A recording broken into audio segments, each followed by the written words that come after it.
Trying to laugh. July 26, 2015 was the first video. Okay. And the channel was created July 16th. So we are exactly 4 years, 11 months. Yeah, I know. We were just discussing. Hello, everybody. Hi. Ooh.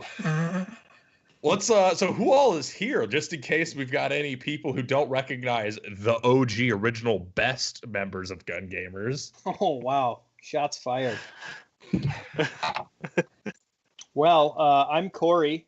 I'm one of the I'm the original youngest member of GunGamers. But now there's fucking other younger people, and I don't like it.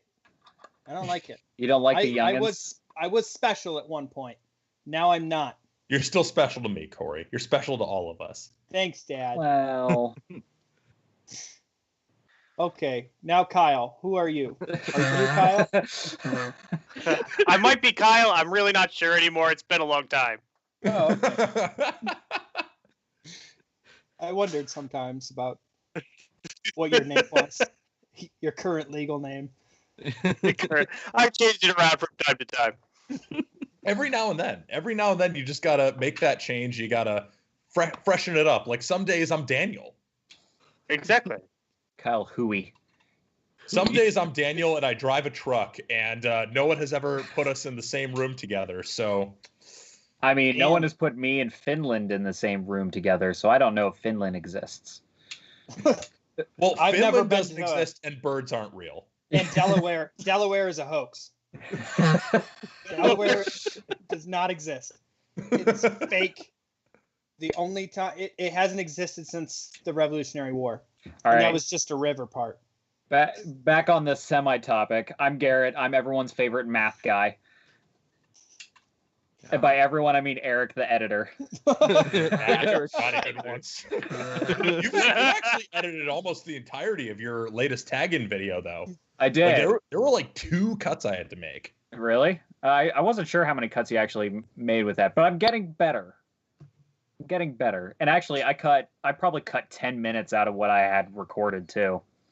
Yeah, most of the time when I have to edit your videos, I'm cutting like 40. So I usually film for like an hour and a half, and then I just dump all of it and send it to Eric. And Eric's like, "Dude, you can't send me every single take. I don't know what works." Because you'll send me a take, and I'll be like, "Oh, this was great. I'll use this one," and then you'll have another one after it. And half the time, what I do is I have to cut together like half of the first one I liked, and then a second part of the second one where you elaborated on something better.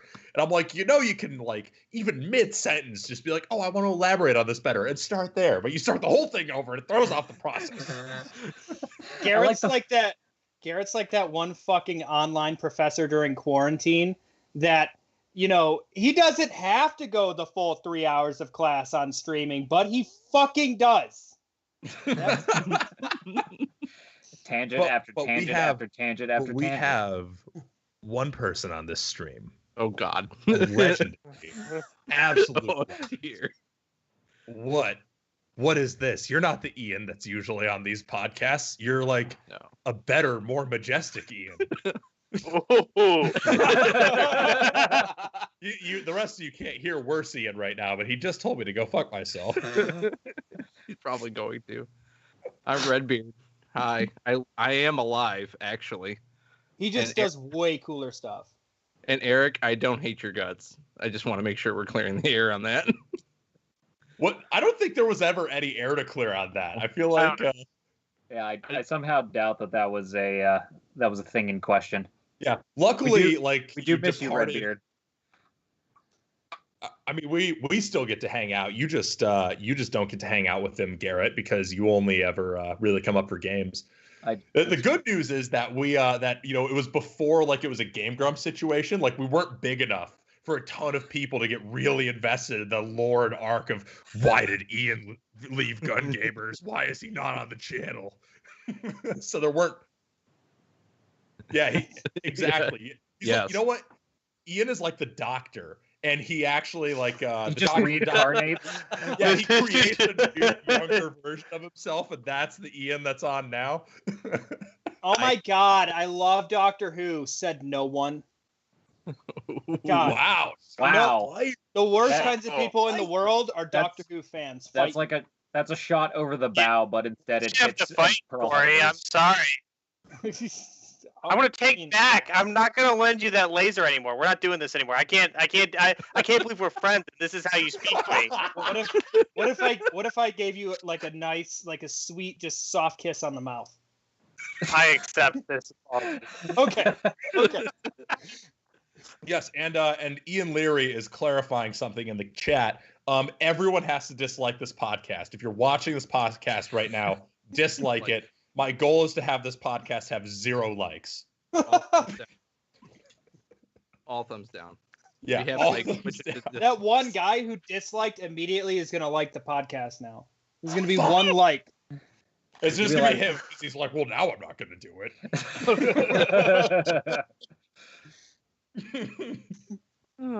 So yeah, this was what are we streaming for? I guess we should explain that.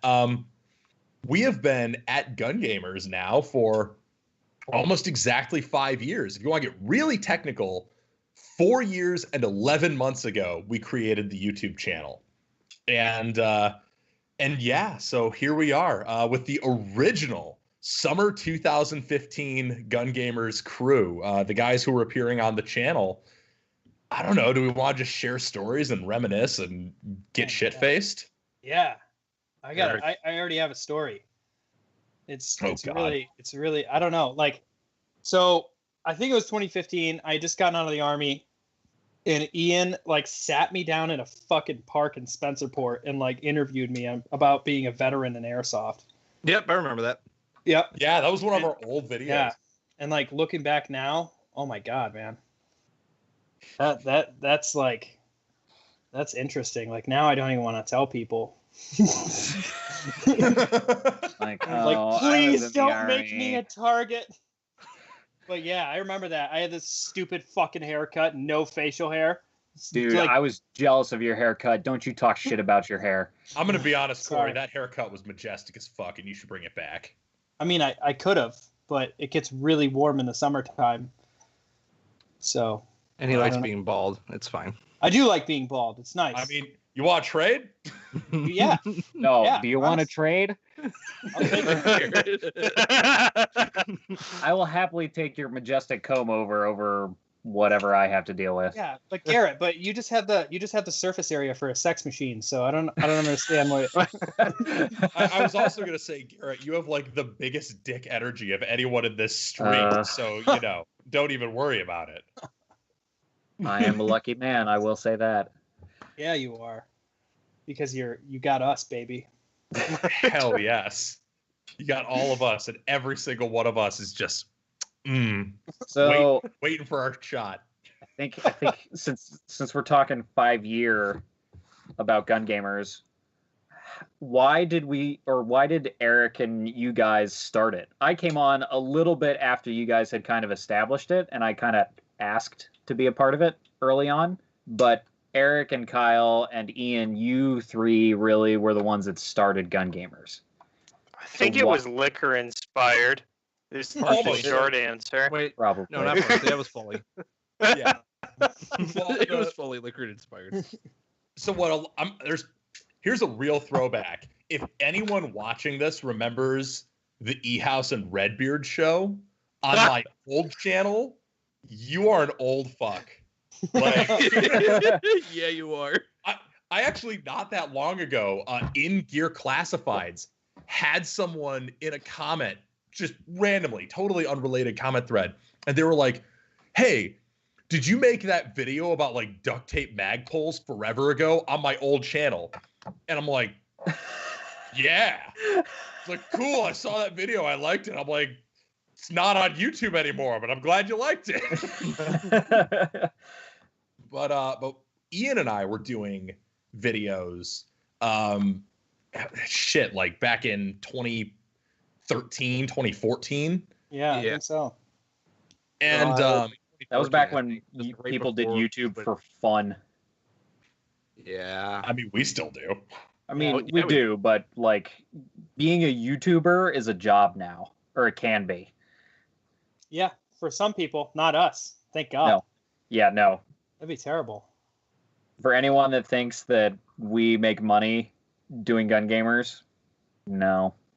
I mean, we make enough money that we can supplement our liquor budget when we go to events. Yeah. Which honestly, perfect. But now we have our generous anonymous liquor sponsor, so thank you very much to him. Yeah. I actually thank you for the viewers for buying us all drinks, I guess, right? Sort of, in a way. If you really think about it, that is exactly what the viewers do when they watch our videos. You guys, they're basically buying us drinks.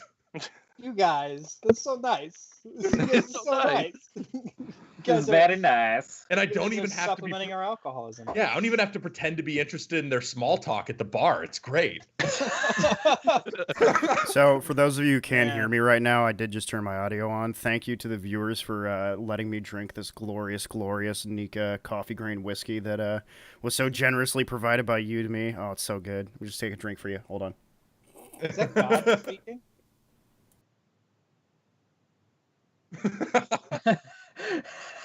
But yeah, so how Gun Gamers started was we were doing those videos, Ian and I, and initially the idea for Gun Gamers started because Ian was going to be moving. Ian was looking at getting a job in like South Carolina. Thank you to Christian Siggs for donating $2. He says, "Gosh, I hate Gun Gamers so much." Good.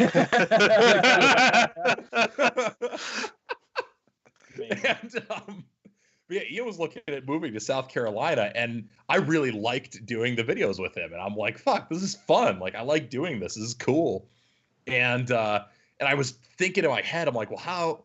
I still want to do this with Ian, and like, I like collaborating with him on this project. So how are we gonna do this when we're in like different states, and we can't do all these get together to film every week?" And that was when I was like driving home from Ian's house. I thought of like, well, what if we did like a blog and video project type thing and did like a couple articles a week and rotated videos every few weeks. So like one of us would make a video and then the other two of us would write blog articles. And it was, and yeah, that was basically how Gun Gamers started. Then obviously, Kyle has been one of the best friends to both Ian and I for fucking ever. So were we gonna do this and not have Kyle on? Let's be fucking real. Exactly. And then we had to figure out what the fuck we were, which we went through an interesting phase of like doing all kinds of weird videos and shit as we kind of like formed the channel initially. Yeah. I remember like my shitty, I tried to do some kind of like there was like a beta for a game and I tried to like record it on the PlayStation and like do like a talk over with it. It was garbage, just total fucking garbage. But it was an interesting start to things for sure. Oh yeah, I remember when we were trying to do Airsoft, real firearms, and video games all together. Yeah, that was the original idea, was that we would just kind of talk about whatever. And I mean, we kind of still do, especially on like the podcasts and streams, but video wise, we've really narrowed it down to like Airsoft and gear and maybe the occasional real firearm related thing. Yeah. Yeah. I'd love to do more real firearm stuff, but like we don't necessarily, we live in New York. Yeah, we could do shotgun stuff and we could do videos on New York compliant stuff. I'm building a cool rifle right now that I'm working on, as you guys know. So that'll be fun once I get that completed. I'm building we can post it on the channel, but I don't think many people would give a fuck about it. So I'd care about it. I mean, that thing's hot. I'm ready to shoot that thing. Excited for it. Did you go 308 or 6.5? 6.5. 6.5? That's so badass. I'm so jealous. Super fast round, super flat round. Yeah. Exactly. Speaking of it's a 1,000-yard gun. That's the plan anyways. Speaking of ballistics, Ian, why don't you talk about what you've been doing, buddy? Oh, so the reason why I haven't been on the Gun Gamers train, because I actually broke off. So, like, I like to hunt, I like to fish, be outdoors. So I decided to start up a outdoor channel called 585 Outdoors. Which is good, and all of you should subscribe. If you haven't seen Corey be like annoying in his Instagram stories, be like, follow this dude, go watch this. then yeah, that's what I've been doing. So like unironically a better channel than GunGamers. Shut up! No, it's not. You and your 22,000 subscribers can shut up. Yeah. No, in terms of quality, production value, editing, like no, in every genuine way, like higher quality. It's tiring. Yeah. But and one day you're just gonna wake up and be like a fucking millionaire. Be like, oh shit, all that YouTube paid off. Here I am hunting for a job. Like that is your job, is shooting elk. That's gonna be dope. Don't put dreams in my head, Corey. Actually, I do remember back in the early days of GunGamers, Eric sending me a text, being like, "Dude, I am tired. I don't know if I can keep doing this anymore. I have to make this and make that." And I'm like, I kind of feel shitty because I really haven't done anything. And now being that guy, I'm going texting Corey. I'm like, dude, I've been up until like 1, 2 o'clock in the morning editing shit, and I have to be up at 5. Fuck my life. At the end of like past turkey season, my body's like, Ian, don't get up. Just don't do it. But my brain's like, but the video. You need the content. Do it. Just do it. Just do it. The nice thing though is hunting is in season, so you and I, especially you, can take breaks from editing, and I can take breaks from coming up with jokes to tell on the videos and other useless things. That's okay. There is one video, I think maybe 7 minutes to 10 minutes of it is just us sitting on a hill shooting the shit with the fucking call. Yeah. That's what it's all about though. I mean, that's what Milsim is about too, really. Yeah, if I ever upload Milsim West gameplay, it's gonna be the same goddamn thing. Yeah. Oh yeah. That's why I want to film Milsim West. Like I bought a fucking camera. It's around here somewhere. I bought a camera. I've got a contour. Yeah. I got a contour if you want to use that too. Dude, I'll fucking buy it from you. I will gladly sell it to you. Like I want to not use it. I can mount that to my shotgun and bring it duck hunting. It'll be great. Yeah, all right, we'll discuss later.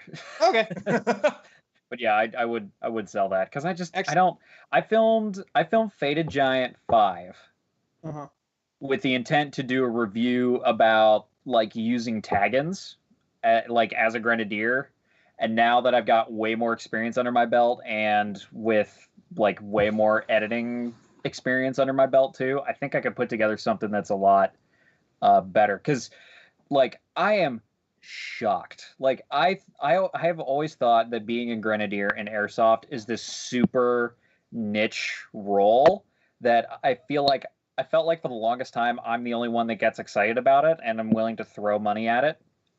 But like every time I do a video, somebody's always asking me, "Hey, when can you do more grenade launcher stuff?" So the people ask, I'll have to put something together. Yeah. Well, I feel like tagging is getting more popular now. So I feel like now is a good time that you should totally hop on that train, big boy. I mean, I'm going to do an all 40mm setup for MSATO. So any vehicles, beware. Yeah. Not even going to carry a rifle. It's just going to be all tag-ins. Are you doing that? Are you giving up on the rifle entirely? You are so butthurt about that. I'm just trying to save you money so you can go to more events. That's all I'm trying to do. I mean, it'll be awesome because I'll be right there beside you, watching you just obliterate everything, and I'll be laughing.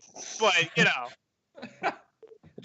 it'll just be Garrett. There's people over there. All right, thunk. Next. It'd be like Call of Duty Modern Warfare, where you're Ramirez, but every problem is solved by grenade launcher. Ramirez, one-man army. Just constantly reloading the 40mm stuff. Well, and now that we've got you talking, I mean, the thing that's funny about GunGamers is that, like, because we were doing it, Ian and Kyle and I, for like just a couple of months, when we ran into Garrett at press F in chat at Lion Claws. Yeah, we went to a Lion Claws game. Rip Scranton Lace Factory. Rip our life expectancy from all of that asbestos. Just press F for everything involved. It's not good. I'm actually sad I didn't go to that because you know what? That You know what? Like, Shared honestly, experience as much of a meme as it is for like everyone who likes Milsim West to shut on Lion Claws, that was actually a super fun game. Oh yeah, I had a incredible good amount time of fun with when I you wasn't guys. debating to vomit. Wait, no, Kyle, that was the year before. That was the year before. Was that the year before? Yeah. Oh, it was okay. the year we before thought this almost It all died. kind of blended together. Four Loco's still hitting you that hard, huh? Oh my god, still have Year-long flashbacks. hangover. Oh my god. That was original for Loco too. Oh my Oh, god, yeah. Original. I remember That like those a shit was days. wheel no now. joke. I remember This that looks kinda game like cocaine. started off cool, actually. Yeah, they It were was both fun as shit. pretty good, honestly. Yeah. Yeah. What, did you guys go to the Red Storm before the one I met you guys? Yeah. Yeah. Okay. Well, and what was funny is that when we saw you at that game, we didn't realize until long afterward that we'd actually met you before when you were working at a local shop, but you didn't. I don't recognize you guys at all. Well, because I was fat as shit when we saw you at the local shop. So, you know, I'm Really? working on getting back there through this quarantine, but Oh my god. That was a dark time, I'm not gonna lie. Working at a shop, like everyone thinks, oh yeah, you get like discounted airsoft stuff, let alone the fact it's still a retail job. So you have to contend with all the it's things. a retail job dealing with airsofters, like extra levels of Yeah. Now fuck. granted, don't get me wrong, there was always somebody that came in and was like just wanted to hang and just kind of browse and check stuff out. So I'd always tell people, I'm like, do you have any of your stuff? Like, I totally want to just hang out and like talk to people. So a couple people brought like really well set up guns and like really interesting projects and stuff that they did.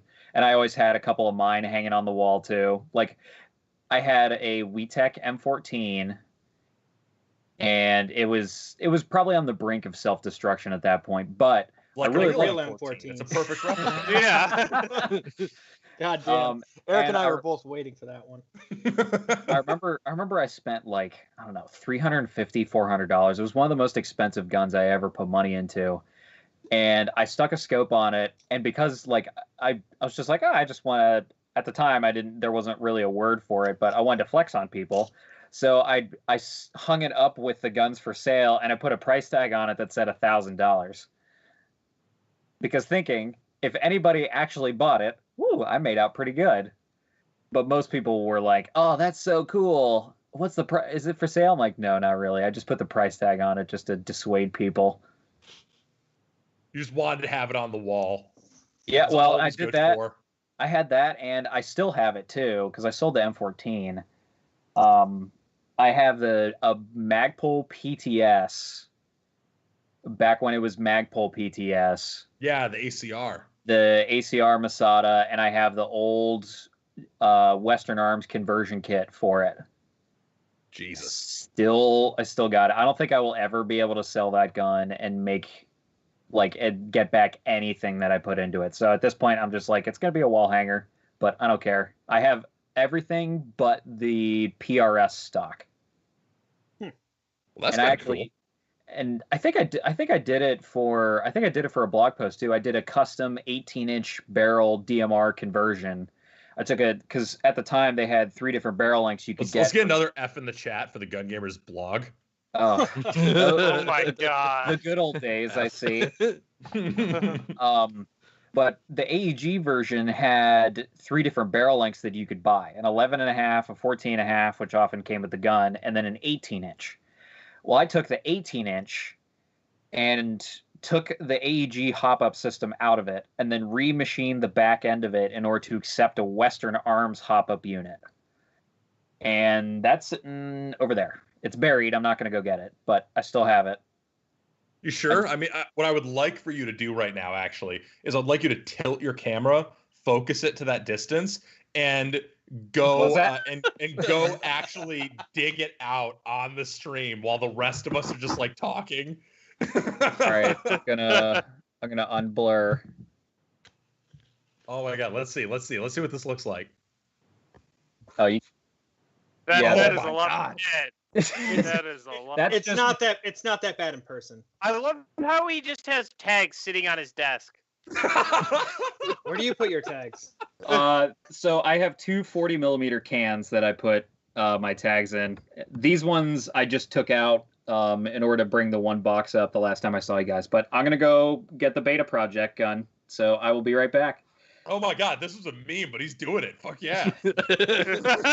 I will not be able to hear anything because I took my headset off. All right, guys. So feel free to make fun of me. If you have shit to talk about Garrett right now, right now is the time to do it. Put it in the comments. Actually, I would say hold it until he gets back because I want him to see it. Anyway, so we met up with Garrett at that game, and I think Garrett was really like our gateway. Once we added Garrett, like that was how it just became this amorphous mass that it is today, right? Yep. We just kept adding people. Because Corey was. I'm sorry. No, go ahead. I was gonna say because Corey was added, but like Corey was kind of grandfathered in because he was already a member of Lulsoft, which was the team at the time. Yeah. Yep. And then we just fucking Garrett came in and the fucking floodgates were open, and then it was Joe, Matt, everyone else, and just fucking mess. It took me to like 2017 to really have a strong presence on the channel, though. Well, because you were nervous on camera. Oh yeah, I was super nervous on camera, and now I just don't give a shit. But like, it took me till like Milsom West really, and honestly, when I started going to college, and working at like a big boy job, then that's when I was comfortable talking to people. All right, Garrett's back. Everyone talk your shit. This is the OG Magpul PTS Masada. Jesus, it's just as hideous as I remember. I mean, I had an AG version of one of those with the 2-barrel versions in it. I didn't have the 18, but I had the 14 and the other one. I bought that from you, had to fix it, fucked it up, and threw it out. All right. That's what happened to it. Well, now we know what happened to it. All right. That is what happened. So I've got... so this has... so they make two different standard handguards for it. So this is the long one, and then I have the short one. That's actually in another box. I'm not going to dig that one out. But the regular one comes out to here, so it removes one of these vent things. But this is the 14.5-inch barrel, and I can take that off. Of course, everyone is familiar with the Masada at this point. Well, no one's familiar with the Masada because absolutely nobody adopted or used it. That's true. So you can, and I've got 18-inch barrel, 11.5-inch barrel, which is really easy to convert because you can take a GBBR version and all this stuff about the Masada is very interesting. But what I want to know is when you're going to finish that one build you've been working on the entire time I've known you. Oh, the most expensive build that I've ever done. Yes, exactly. Yeah, that one. I harass him about that from time to time. He's like, yeah, I'll finish it. It's there. This is a Nick Fox level of never finishing a project. I think, if we're being honest. Yeah, that's like, how many years has that been? That's not good company for a build in terms of length. There we go. Let's establish a new meme on the channel. Should we? Oh God, should we shout out our buddy Fox? Eric, you're making the call on this one. Oh yes. God. All right, Kyle says yes. I love him, and he knows I love him. But shout out to our buddy Fox, who will start a project and 3 years later still be debating what inner barrel to get for it. Garrett, that's a weird scar you have there. Yeah, this is the original, the tri-rail handguard. Shout out to Ben Glashinsky is in the chat. Shout out to our boy Thick Boy Ben and the rest of the Grom dudes. Oh yeah. Oh yeah, Grom dudes. But especially Ben and our boy Nelson over at Potato Armory. Love those guys. This is the 18-inch barrel. This is show and tell now. I don't care. Remember when we got shit-faced with Grom at like Buffalo Wild Wings, like a couple of the Grom guys, and then like 2 days later they were killing us? Oh, dude, yeah, that was Cat Street Breakout. That was a great fucking time. Fucking amazing. And then after that, I wanted to do Grom for like 2 or 3 years, and no one else would do it with me. So now I made my own impression group that you guys actually want to do. So fuck you guys. I'll never do Grom now because of you assholes. The sad thing is we even converted a Grom dude initially. Yeah. I mean, dude, it's going to be fucking great, though. Because you know what's going to be nice about it? What's going to be nice about it is actually being on the same side as Grom for once and not just getting fucking done by their night vision capability. Their night vision and thermals. Immediately, Saratov 3. Oh, we're finally playing. Fucking Grom's right there. Right there. The whole platoon. It was a fun firefight, but we got shit on. Oh, well. It happens. I'm platoon leading half of the people. I have no idea who they are. Don't know their names. I've seen them on a list. None of them have night vision. You guys just go that way. They're over there. None of us have night vision. Oh, yeah. Milsim West is a Washington game in September. And I am actually not going to the Washington game in September for Milsim West because I'm going to an Oklahoma game that same month for Omega Productions that I'm actually staffing. And doing 2 4-day weekends in the same month right now, not a great play for me in my life. I'm waiting for Milsim West to start up again so we can do Saratov Insurgency and I can run my awesome, bar and grill. I'm really excited to do that. Oh, God, yeah. Insurgency needs to fucking happen. I know. All right. I still have my lesson plans I'm working on, like occasionally. For those that don't know, sign up for Volga University. Hot take question right now. Favorite game you've ever been to? Go. Oh, boy. Caspian Breakout. Yeah, Caspian Breakout. I fucking hit Jet in the face with a goddamn taggin. In context, he means that in a loving, it's funny way. No, we love Jet. I apologize to him next time I saw him. Because I think he came to Bad Blood like the next year or something like that. Yeah, he did because Leah wanted to drink with us. Yeah, and I told him, I was like, Jet, I know you probably don't remember this, but at Caspian Breakout, I apologize for hitting you with the tag in the face. He just died laughing. So great. Jet's a cool dude. Yeah, he's great. But anyway, favorite game. So Caspian Breakout for 2 you. Kyle? Yeah. I don't know. I would probably say one of my most favorite games is probably my first Milsim West I did with you guys. That was a great time with Saratov. I enjoyed that a lot because it was just a totally different experience. Yeah. Yeah. I wish I had done Caspian because I hear so many great stories about Caspian. I'm like, fuck, I wish I was there for that. Oh, Caspian Breakout. Oh. Yeah. Caspian Gap was just as good though. The fucking Guardian Center is so sick. I wish I would have gone to that one. Ian, other than your latest turkey hunt, what's your favorite event? It's actually one of the games we did at Hunters Creek. Tactical Maneuver, that game. Oh my God, that winter game! And then we decided to ad lib having Eric do a hostage negotiation, and that's when I learned one of my good friends. You never want to negotiate with the fucker. And you'll feel bad. Hostage negotiation with Eric just means everybody's getting shot. Just expect this, go in with that expectation, and you can't be disappointed. Everyone loses when Eric hostage negotiates. Yeah, because he's going to win the argument and still fucking shoot you anyways. That's what happened. Yeah, it was pretty great. It was super fun. If we're going back that far, I would say my favorite event in the last 5 years is probably a tie between Caspian Breakout. Actually, it's so hard, isn't it? It's a tie between Chechen Collapse. Chechen Collapse was dope. And Omega Productions Desolation 1.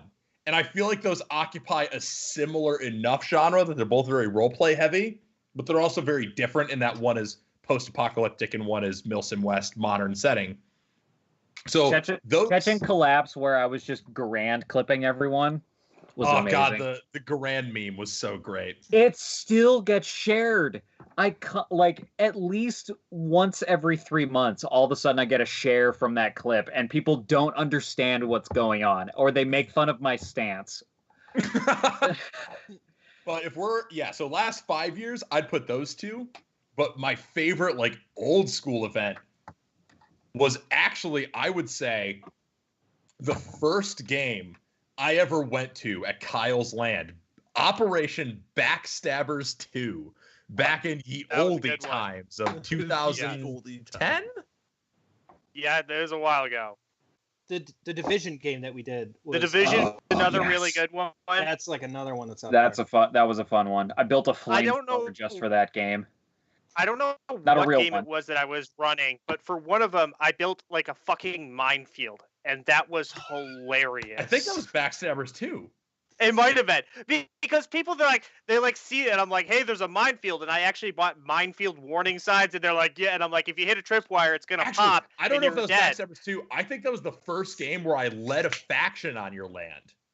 Oh, and I have it that super cringy picture of me wearing a fucking beret and my CRAS loaded up with everything. Oh man. I've seen that photo. That might have been because there was definitely like an entire force just thought, we're going to take a shortcut through the minefield. It did not end well. No, it went exceptionally. I remember, I think it was the first time I went to Hunter's Creek.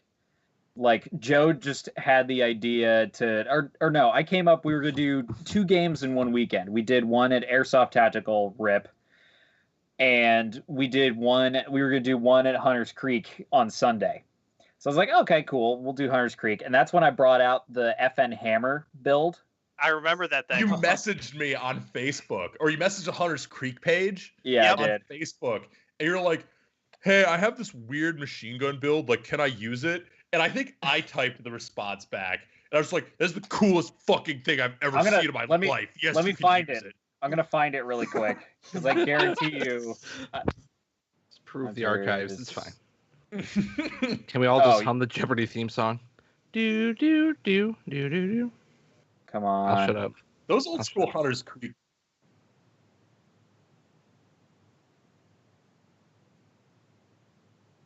Time to start the actual shit posting, and I'm gonna start replacing the video of people with old, terrible photos of them. So get ready for that. Oh no! All right, time to watch this.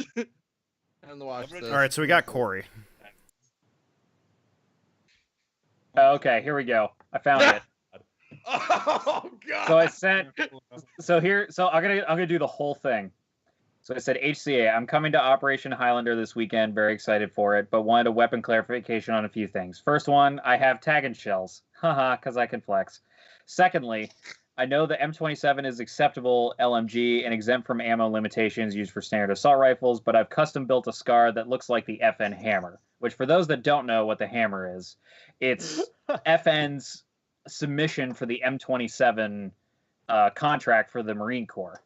They built a rifle that switches from from closed bolt to open bolt based on the temperature of the barrel. Before Garrett gets too engineer, that's the cool part of it. Yeah, no, I was done. I said it weighs a heck. I didn't know if you were going to go into the barrel specs and how it reacts to heat and sustained fire, what the test results were. No, I would have. I put it weighs a heck of a lot, probably close to 10 to 12 pounds, which was approximately the weight of the real one, and has all the features associated with it. And then I sent a picture, which I had an ACOG, a PEC 2 from GMP, up separate bipod and vertical grip, because that's how the Marine Corps did it. And then you posted back, or someone posted back, as for the LMG, let me see what the rest of the staff thinks. I will let you know shortly. And I think it was like 5 to 10 minutes later, Eric replied and said, we looked up the Hammer. On a personal note, that thing looks fucking cool, and you did a good job replicating it. As a result, you're good to go for LMG. But of course, I think it overshot on the chronos, so it was restricted to semi, so it became a DMR. Yeah, big rip on that. Maybe you should have fucking tuned it down, you scrub. But I was tagging people across the ravine, like, I don't know, 180 feet-ish. Because it had an 18-inch barrel in it. Which is pretty good for a GBBR, because those things usually struggle to leave the barrel. They usually struggle to leave the magazine. Yeah. No, that was actually the first time I had any experience with tagging, because when you asked about tags, I had to fucking look them up. I'm like, I don't know what the fuck these things are. And then I watched the video. I was like, holy shit. People shoot these at each other. Now we're like, oh yeah, we're gonna shoot these at each other. And now I have a bunch of them. I don't know. Something happened somewhere along the way. I think I have like 50 rounds at this point of various mixed types. So, Ian Leary, if you can hear me right now, the picture that you selected of me is actually of my best friend, God. DJ. Oh, the picture of me. No, that's DJ. Where are the pictures? That's not actually a picture of me, Ian. That's DJ, who looks Corey, just that makes like it me, even funnier. who's also in GunGamers. Make sure you leave it, because he's gonna hop on the live stream. He's gonna hop on the YouTube and see that and be like, "What the fuck?" Oh, that picture It'd be of amazing. me. Oh God, that picture got photoshopped to hell and back by it's some of fucking my legendary. friends. It did. Yes, it did. I wonder if I can find the Imgur album with all the photoshops, Wait, because that was the fucking best. Eric, is that the face that someone photoshopped onto Chris Costa's nipples? Yes, that is the face that got photoshopped. And I want to see if I can find that album, because the actual album is fucking hilarious, because it's got all of them. Yeah, there's some gems there. Ah, fuck. Anyway, but before we get too distracted, but yeah, I think that was also like when we had dealt with you before you were on GunGamers. Yes. Garrett. Yeah, that was. Because I think God, I think I had just finished up that project, or was getting close to finishing it up. Because I think I can't remember if I had And a that was stock just barrel before in it. Red Storm East, I think. Yes, it was. Because that's where I remembered you guys. Yes. Yes. Was from Hunter's Creek, and of course I didn't know that you guys ran it. I thought it was just some giant behemoth guy trying to talk to us about the rules. Yeah, shout out to the fact that you thought I was terrifying the first time you met me. That was funny. Dude, you're like a foot and a half over top of me. How's that not terrifying? Yeah, try ordering fucking chicken wings with him. I remember that. Please tell that story. Oh, that was like the first time Corey met Eric. We're like riding in the back of his Volvo, going to go get chicken wing. Like we were coming back from somewhere, and fucking Eric's like, I think it was what to do see we want? Kyle or something. I think so. And Eric goes to order pizza and chicken wings, just gets hangs up, and Corey's like, "What the fuck? What the fuck did you say?" I like that is the most aggressive order for chicken wings I've ever heard. Something to that effect. I'd like to order some wings, please. And I was like, first off, I was super intimidated. I was like, I'm younger than you guys. I was in high school at the time, and you guys were in college, and you guys were listening to like fucking death metal and shit. And at the time, I was like listening to Eric Church and like Brad Paisley. I didn't even know what metal was, basically, other than like Deftones and Metallica. Put that Kyle photo back up. Oh, well, that's just me from Facebook. That's just mean. Just watching them flash across the screen once in a while. I couldn't talk. I was just so excited to listen to you guys, and I was like, half the time thinking, I'm like, I don't know if I'm ever gonna fit in with these guys. But like, you guys rubbed off on me so much, and I'll share a link to an Imgur album. I'll figure it out. You guys keep going. But yeah, it was. Oh, it do was you have great. all the like dumb edited photos you did for the one? Oh, I do. Was that for the Tactical Wizard? Like how to take a photo? No, this is from like way before. Like a bunch of my friends who are in a Discord group called the Cult of the Panther Cave. Oh, Jesus. Which is a group from an airsoftforum.com chat from 2008 that I still talk to every day. And they all photoshopped the shit out of me with that picture that Ian Leary used. But continue your story, Corey. It's still up.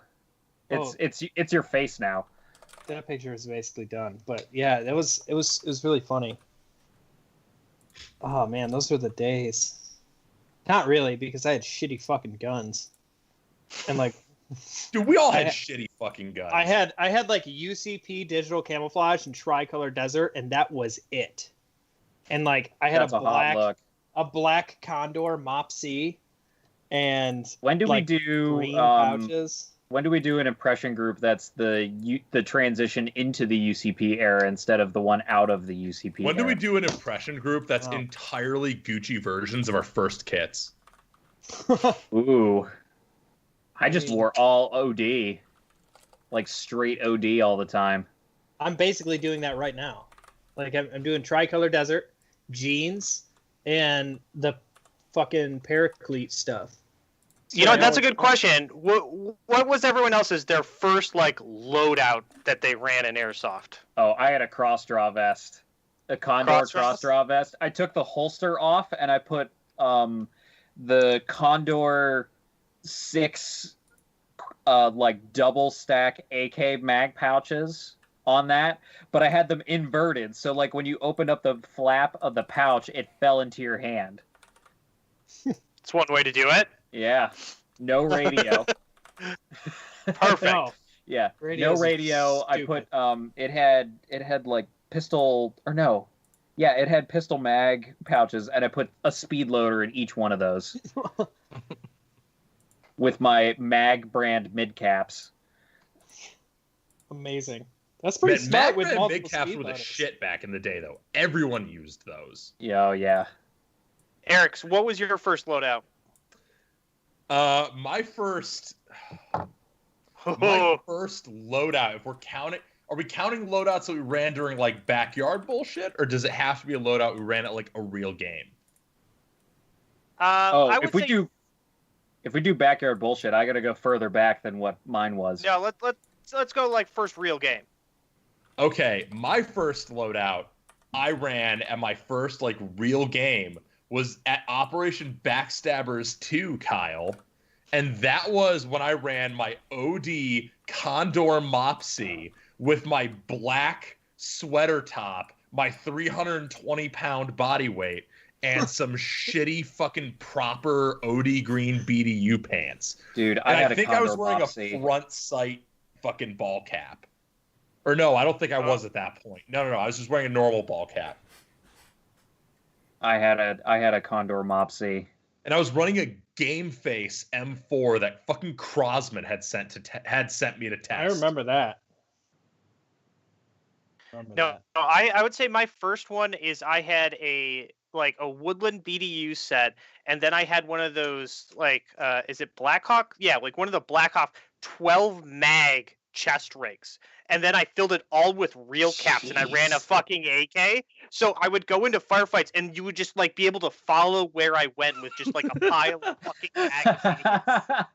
Just like get into one fighting position, burn through a mag, do a reload, and just leave the mag behind. Well, no, there would be positions where I get into like a tight thing, I'd start taking fire, and then I just decide like either I have to pick all these mags up now in the middle of a firefight, or I'm just gonna die here. So I would just go, I'm like, fuck it, I'm staying here because I don't want to pick up these mags and find them later. So I just burn through, and when they finally like get me and push up on me, there's just like a dozen mags like strewn around my body. They're like, what the fuck were you even doing? That's amazing. It was a good time. I miss it.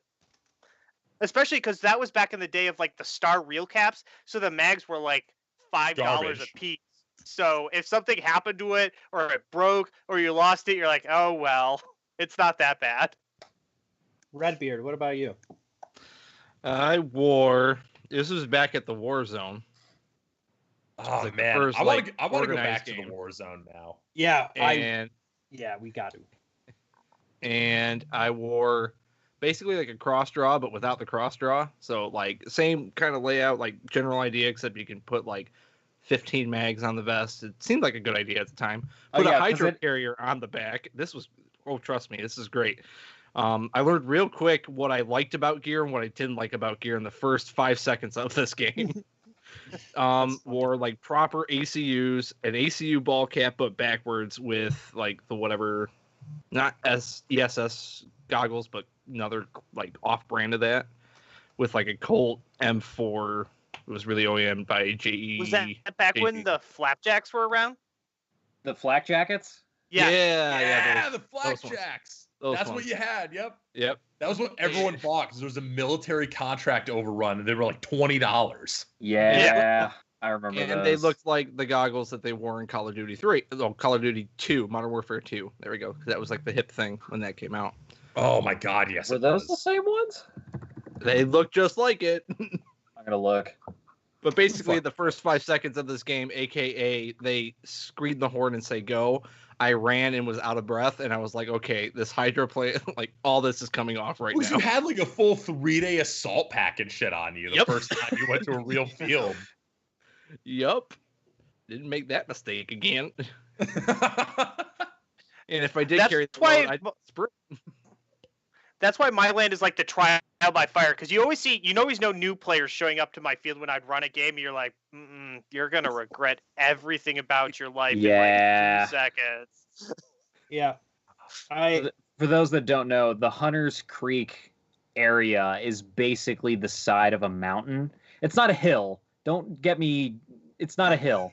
Actually, there are multiple ravines that you have to deal with. Which I have fell down going into the field. There's a ravine dividing the field, and there's a ravine on the other side of the field. I have fallen down twice. I've fallen down the ravine twice. Like at least 50 feet. It gets worse as you go up higher in elevation. It does. Yeah. I think there was a rappelling course, I believe, at one point that people put in. Just a rope attached. No, that was Mike just put like a rope in the side of a tree and just tossed it down. I don't think it was even a rope. I think it was a piece of like fucking webbing. Oh yeah, it might have been. Oh man. But yeah, Hunters Creek takes it's like from the bottom to the top, it's like there's about 150, 200 foot elevation gain, and it takes half an hour to go all the way up to the top and back down the bottom. I just did it on Strava with like 25-pound plate carrier and like another fucking 15-pound ruck. No, it was probably like rucking like 50 pounds. I'd say. Well, and you got to think it's not that far, because I think the play section is probably like 1,000 feet long. Yeah, or something like that. And it still takes you a half an hour to go up and back. That should tell you how difficult it is to fucking navigate up there. And like I was up there too. You get up there, and the game admin's like, all right, we're going to sit here for 15 minutes while everyone catches their break before we start the game. Yeah. You always put somebody at the top of that hill. Yeah, well, you have to, because the way the field is laid out, like you can't have it where, oh yeah, we'll have you both on the bottom of the hill. That doesn't work. That doesn't mean I can't bitch about it. Well, you can, but it's just a fucking mistake. It's empty. It's an empty threat. It's okay. Yeah. So my actual first loadout in my first game, my first like real game was at the War Zone, and I was wearing Columbia tan hiking pants. I was wearing Marpat dry fire combat shirt, which I still have, which is way more Gucci than I ever would have thought it was at the time, because I mean at that point it was like 2011, 2010, so that shit was high speed. I had no idea. It was given to me by a buddy of mine.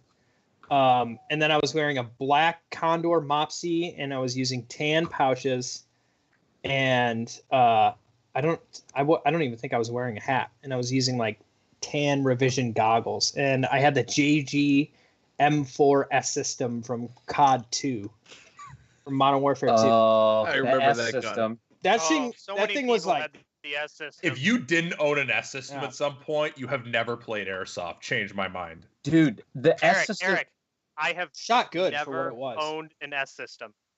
Okay, but you joined even before the S system meme. So I joined before clones existed.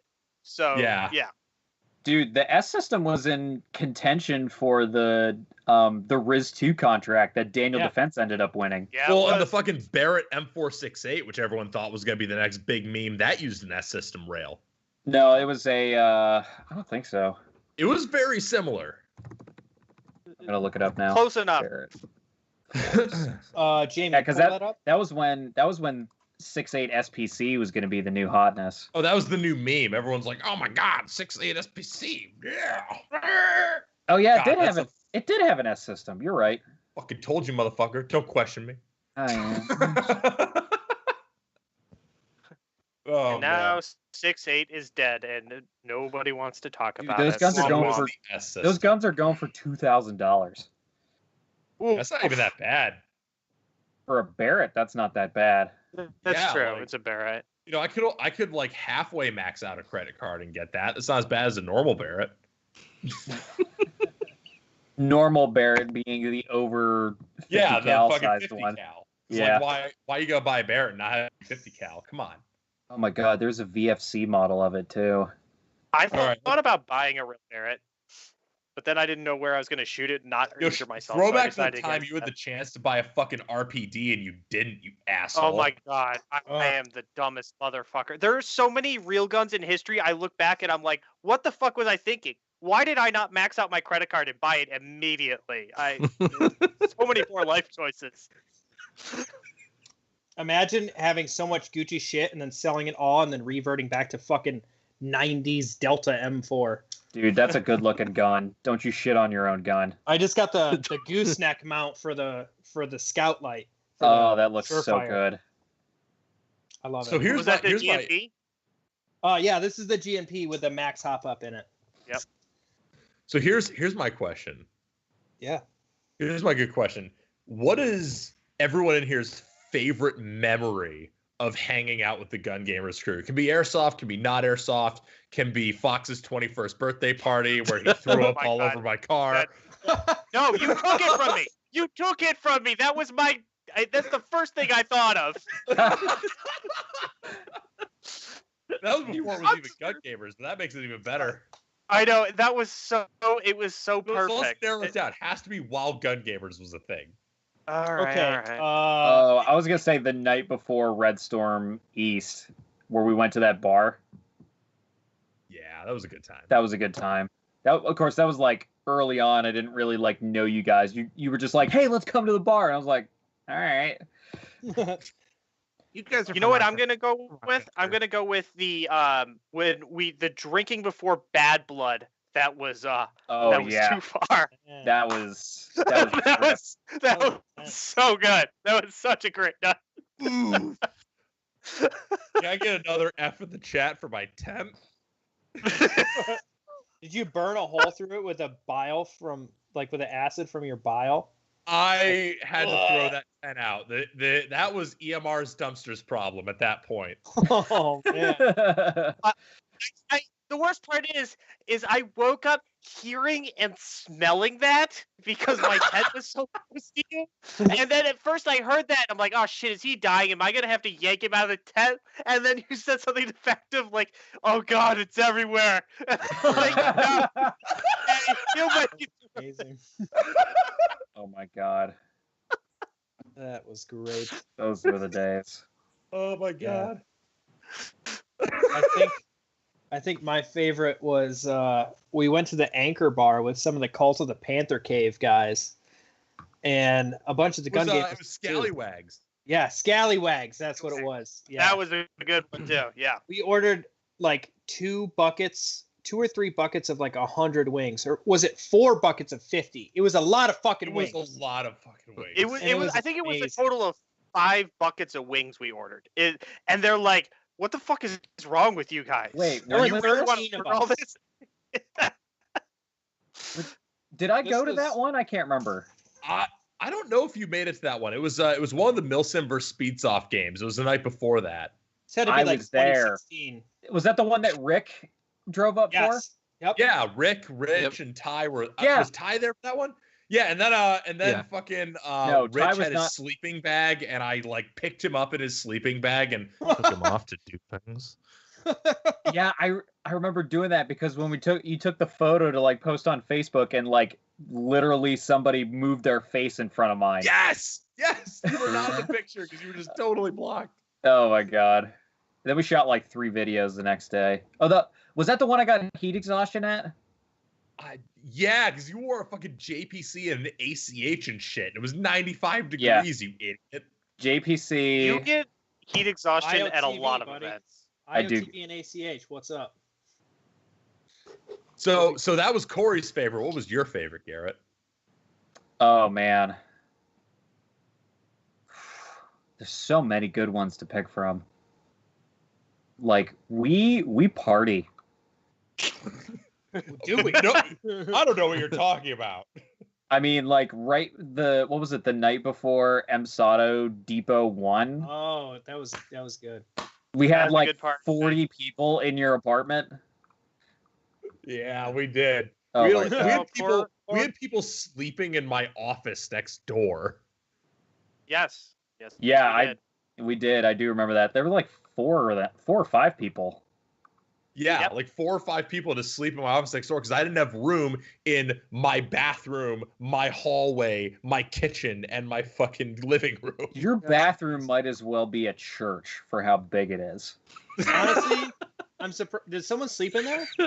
Oh yeah, Pookie and Lane slept in there. Yeah, I was That's- gonna Yeah, say, yeah, Pookie did fucking at love least. Pookie. somebody had to babysit Pukey because he was having a moment, and yeah, That's okay. I have moments too. I'm usually the one to get babysat, so thanks, Pookie, for taking that one from me. I was busy fucking studying swamps, you assholes. What I about missed out on that one. what about Ian Vanderlinden? What is your favorite? Oh, there are so many, but there is one that sticks out because Fox. I love you, Fox. But We you all are love Fox. notorious. Let's establish this. We all love Fox, but he Well, is a great meme. The ability of this man to fall asleep anywhere at any Yes. moment, it's impressive. any It's a time, gift.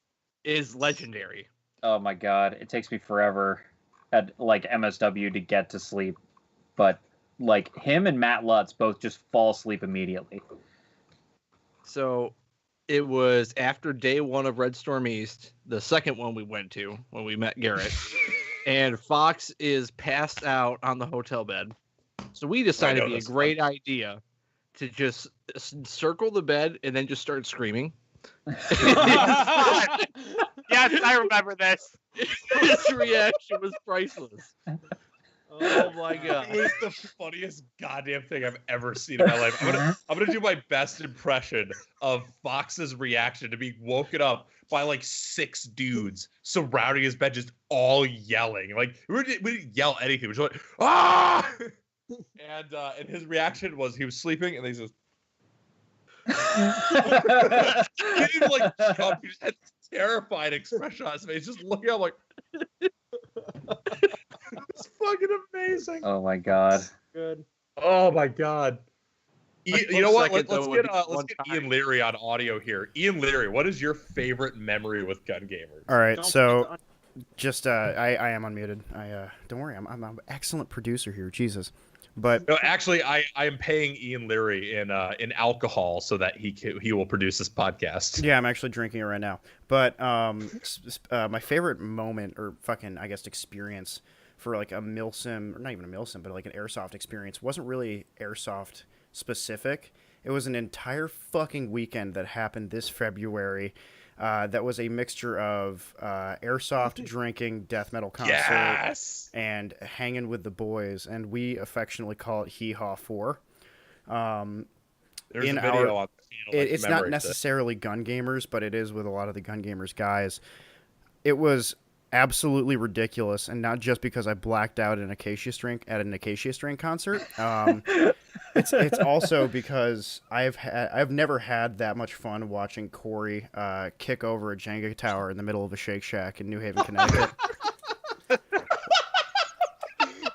To preface this, one of our favorite people, John Voland, who does the most excellent snake impression you'll ever hear, and Matt love that. Iacovino, who He's you the may have best, seen on the right. podcast before. We're just having a Why nice. is Iacovino not in here? We should get Iacovino on. Oh jeez, I think he's on a sub somewhere. But him and John Voland were in the middle of playing a glorious game of Jenga on this oversized Jenga tower in this crowded Shake Shack. And Corey, who had a couple already. By the way, he wasn't driving because we're all responsible adults. We took an Uber. Yes. Corey went over and just said, "Fuck your Jenga," and knocked that shit over in this crowded Shake Shack. to just the dismay of literally everyone who was involved, including just random passerbys. There was like 50 people in there. There was there was at least 30 people in that fucking Shake Shack, and that was children. There were children, Corey. Do we still have Kyle? Oh no, Kyle dropped. Oh no! No, we gotta get Kyle back. Oh Jesus. Kyle, come back. I mean, I can replace Kyle. Hold on. Chat. Rip. God damn it, Kyle. I don't know what happened. Hey, he's back. Is he a video? No, whatever. I was about to replace Kyle with myself, so. It's trying to figure it out. Okay. All right. Anyway, oh God, is the stream good? No, I unfucked it. It's fine. All right. Additionally, Anyway. there's some other glorious stuff that happened that afternoon. The if you've ever heard the "Oh my God, is that he has from GunGamers" meme, that spawned out of that. I can't really think of too much else. It's like every time we're in a public setting, Ian's like, "Oh my God, is that Eric from GunGamers?" I've been trying to make sure to do it at Airsoft events as well, just to get him as much unnecessary attention as possible.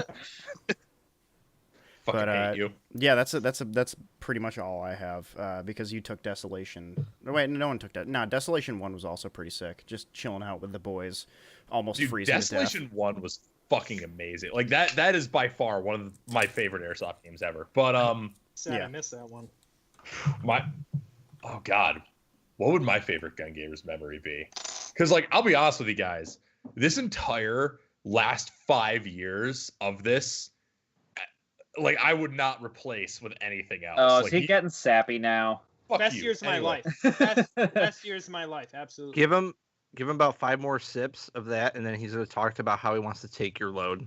Oh my God, this is not a favorite memory, but it's a really funny story. Because Fox is our favorite.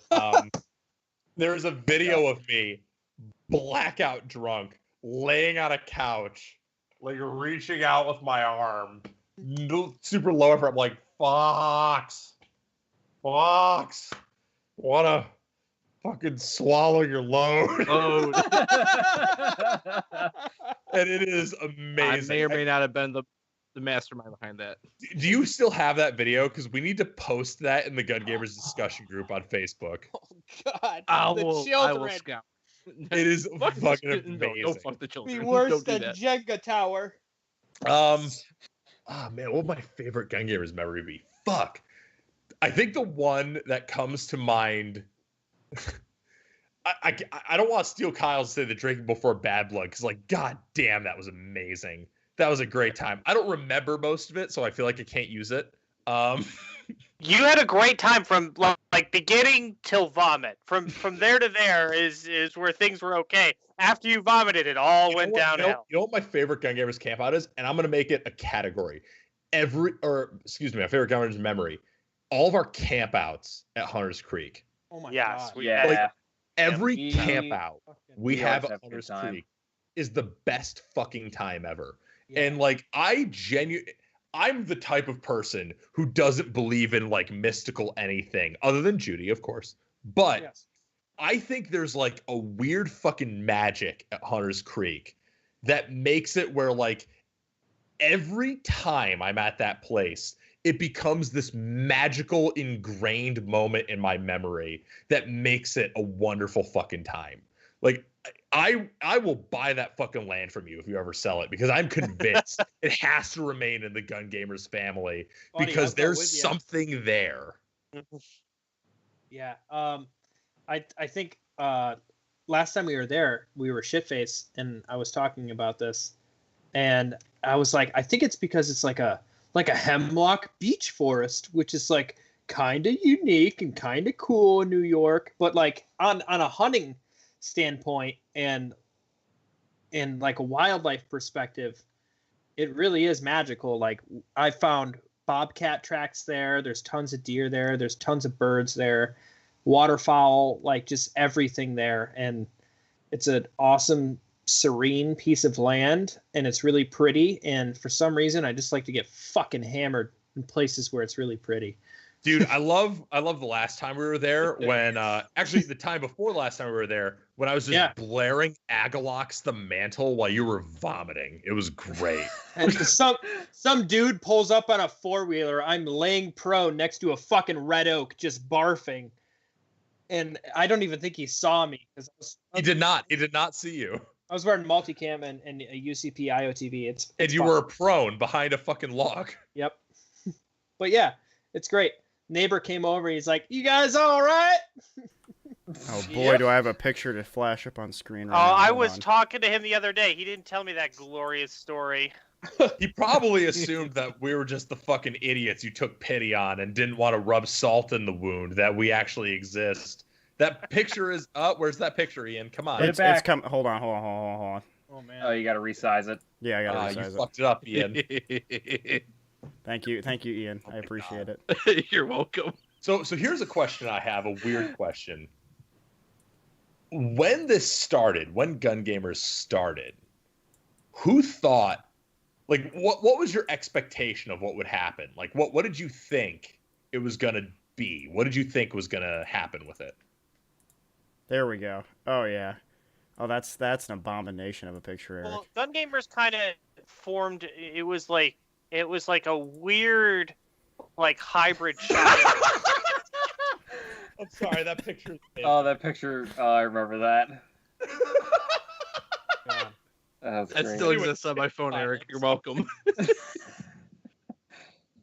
Anyway, Kyle, moving on.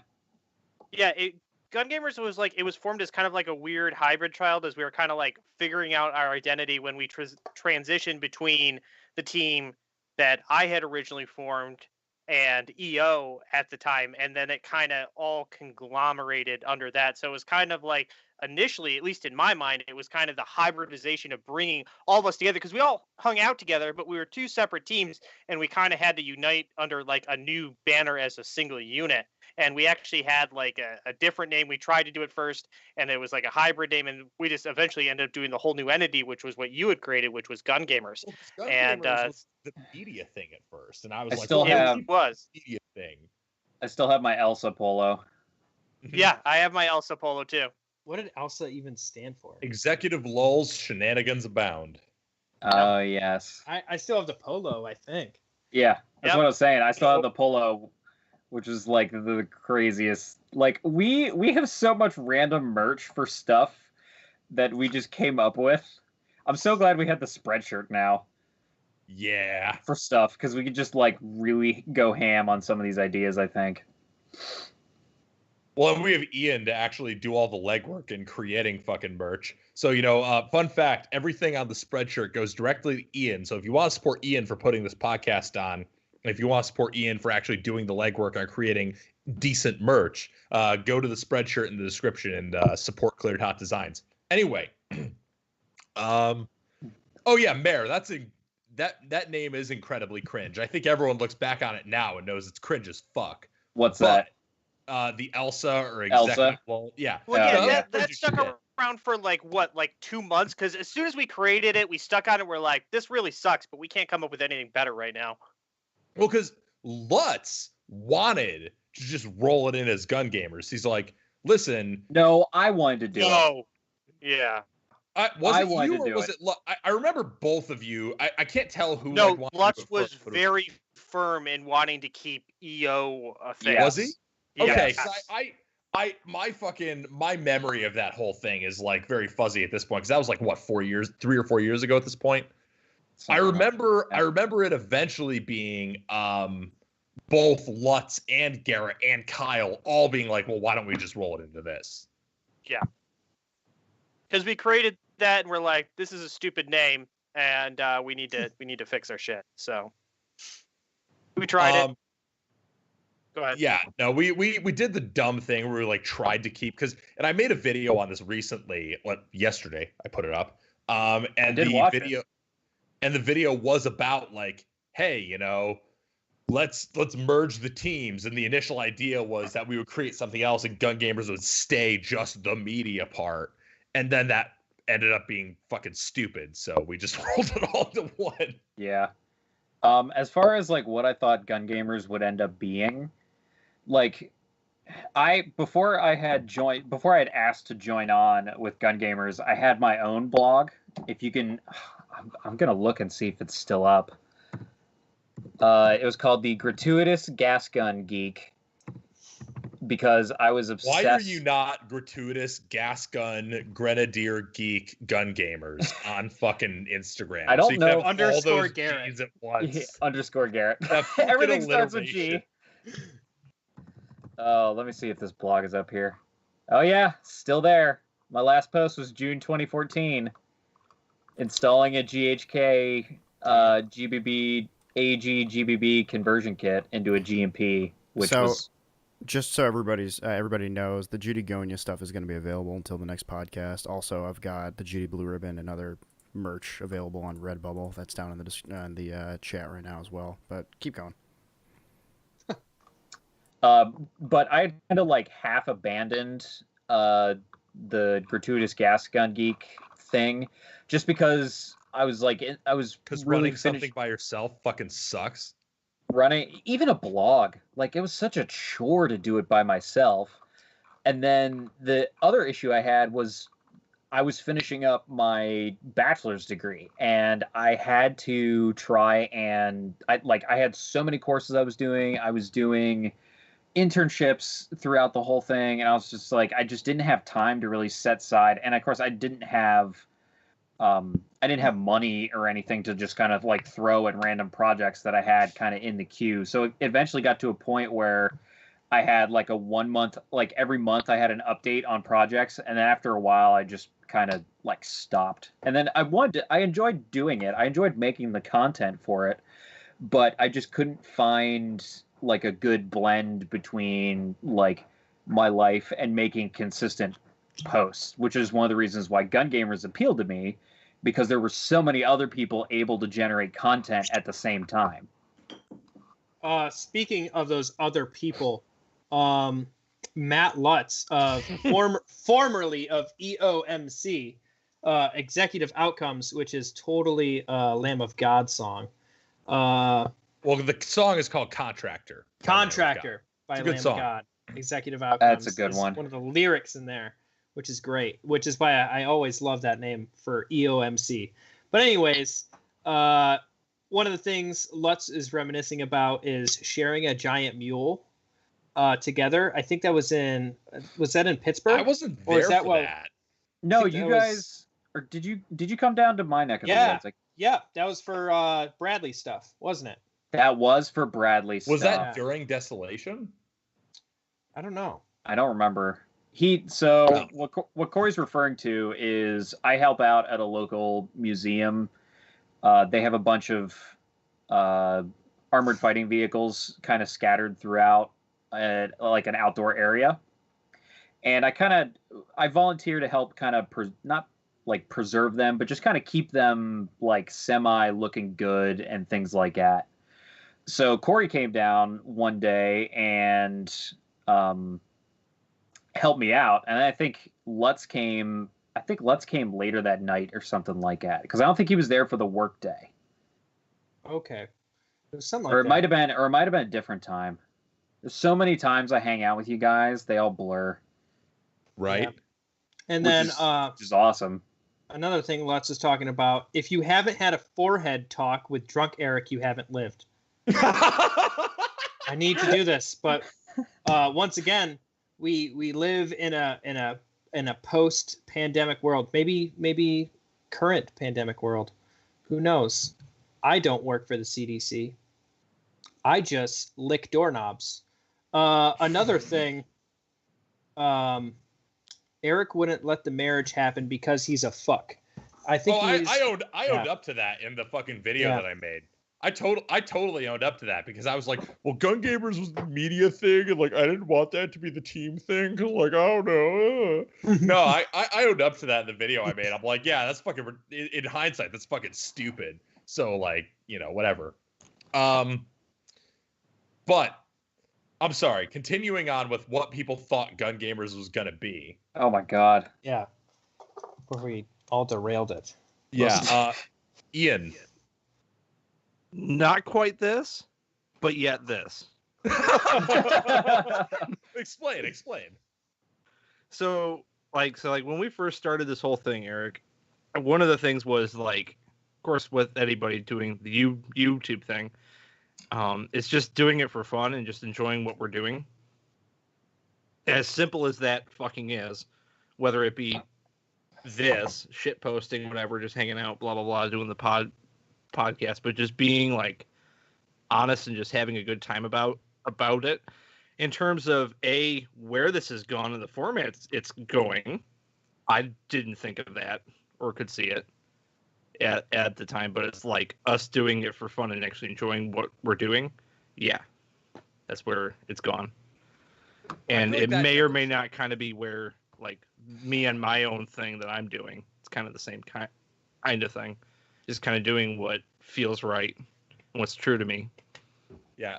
Reminder to subscribe to 585 Outdoors. If you don't subscribe to 585 Outdoors, you're a fucking scrub. Can we post a link to 585 Outdoors in the chat? Jamie, pull that up.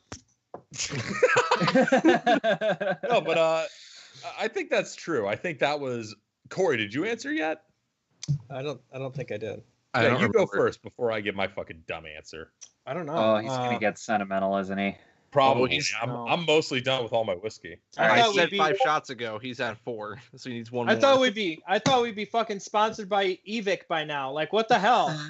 Come on, Jet. Come on, Leah. Like, I'm poor and I'm kind of funny sometimes on the internet. I deserve to get free airsoft stuff all the time for just being me, which is like barely anything other than I know fucking birds, I guess. Like, I don't really know airsoft. Yeah, but birds aren't real, so you're not really woke. Birds are real, but really they're woke. real robot drones for Alex Jones. Who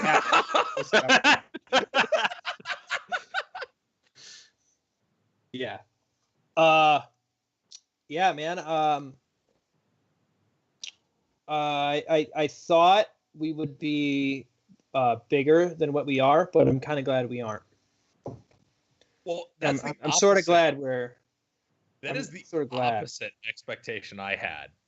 Yeah. Because when we started GunGamers, I kind of knew, and like if you look, I think the second or third video on the channel is the first episode of The Tactical Wizard. It's a good point. Which, by the way, still has people leaving comments who think it's a serious video, which is amazing. Oh, never a dull moment. Yeah. So like when we started GunGamers and when I was forming my expectations about it, I'm like, this is gonna cap out at 4,000 or 5,000 subscribers. We're gonna be like that irrelevant D-list fucking YouTube channel that nobody gives a shit about except for like a few people who've been at the game forever and just want a group of dudes who will shitpost about it. What I didn't expect is how many of those people there are. And and the fact that we're now over what are we at? Like 22,600 subscribers? Yeah. Something like Correct. Somewhere around there, yeah.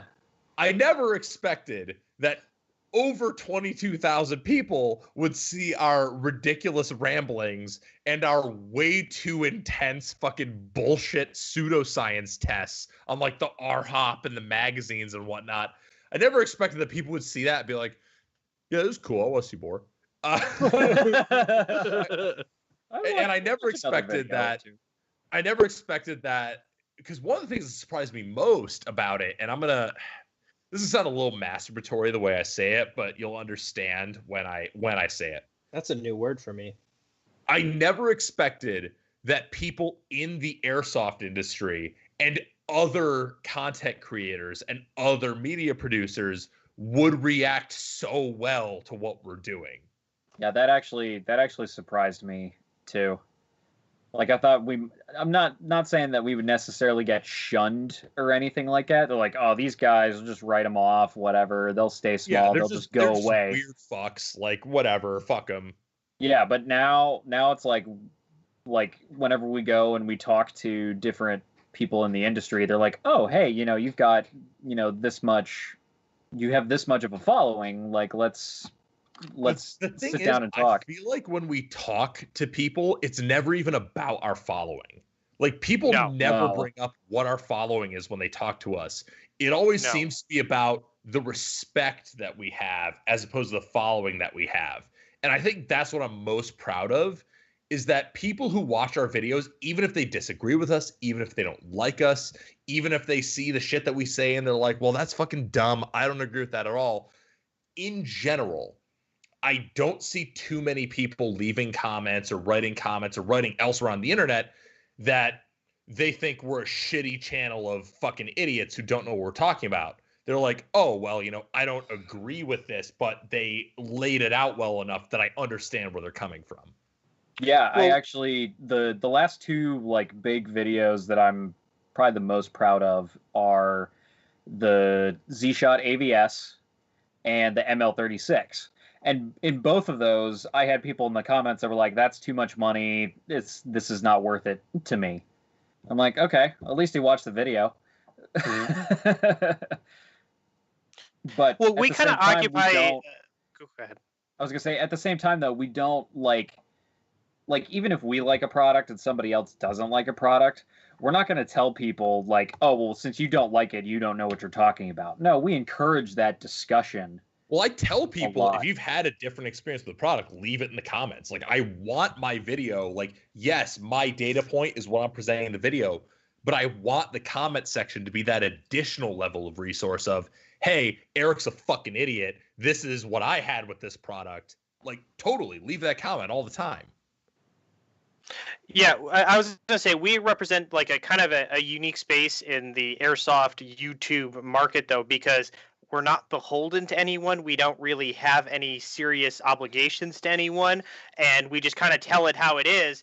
And that puts us kind of in a unique space for the size that we are, because not many people, once they reach our size, they're like, oh, I'm still doing whatever I want. They're sponsored and they have to talk well about this, that, or the other thing. And they can't be like, yeah, this is a piece of shit. We're really sorry about that. But here's why it's a piece of shit. And it's okay. What I find interesting, though, and this is something that I'm going to observe about the industry at large, I have to be careful how I word this, because like I genuinely like most people I meet in like the media sphere, so I don't want to like shit on anyone. But for everyone I know who's like, well, I'm sponsored by X company, or I did reviews for X company, so I have to say X thing. Our experience with a lot of companies has been very opposite, where a lot of companies have been very receptive to honest criticism. Now, granted, that doesn't come with the same perks as like just straight up saying everything's good, but the respect from even companies where it's like, hey, you didn't like our product, but you were very clear about why, or you had a problem with our product, but you were very clear about why. I feel like people think airsoft companies are more thin-skinned than they are. Yes, I absolutely agree with that. But it depends on the relationship you want to form, because certain people, and then, either you're going a certain direction, which is, you're paying to play kind of situation, or you're like us and like, hey, we get shit and we deal with stuff, but we're going to be honest about it and we get respect for that. It's not like the airsoft industry is like, oh God, you said something terrible about our product, we're going to try and ruin you, you're the worst. That's not how it is. Yeah, and like I think one of the most indicative interactions I've had of that is with the brand Crytek, because I think my most viewed video about Crytek is me coming out and saying everything I thought was wrong with Crytek. Now, granted, that video is from 2017, I think, so it's a little dated at this point. I would probably do it differently today, but as of 2017, that was a very like, okay, this is valid video. And guess what Crytek responded to that with? Hey, cool, thanks for the feedback. Here's why we didn't do different things, whatever. Like, there are a lot of companies out there who, even if you shit on their product, will like try to say, hey, here's our perspective, here's how we can fix it, and here's what we can do. Like, and yes, and Mayor, I did title it as a Crytek fanboy, because that's the fact. Like, I still to this day love Crytek, and I know that's an unpopular opinion. I know a lot of people are like, well, Crytek is fucking dumb, but Honestly, dude, my Gen 1 CRB is still running 6 years later, and I can't say that about too many other airsoft guns. Dude, the guys from Tactical Game Innovations, like, not only did they share the ML36 video on their Facebook page, which did not solicit at all, they also responded to all of the feedback and everything that I had provided in the video. To like where I was able to make a 200-yard shot with it, they said the reason they put 170 meters in the manual is because they're able to hit a vehicle-sized target 6 out of 7 times at 170 meters. So to me, that type of feedback is okay. Now I have a better understanding of why they set things up a certain way, and they it's not just like those 1 or 2 things. They set a list of stuff. They put it in the fucking description of the video, like or in the comments. It was really good to have that type of feedback and to have that type of dialogue. And at that point it is a dialogue. It's not like you say one thing, they say another thing, and then that's just the end of the conversation. It's actual communication between the two. Yeah, and I think a lot of people assume that airsoft companies are more fragile than they are. And granted, there are some fragile airsoft companies. They exist, but I don't think they're as predominant as people think. No, I think a lot of companies are open to honest feedback simply because they want to try. I mean, they have other competitors too. They're looking to try and get an edge as much as they can in the market sector they want. And that is the thing I will say. As much as I like Crytek, there are great competitors out today. But I will argue a lot of those great modern competitors came about because Crytek raised the bar back in 2014. Yep. Yeah. Yes.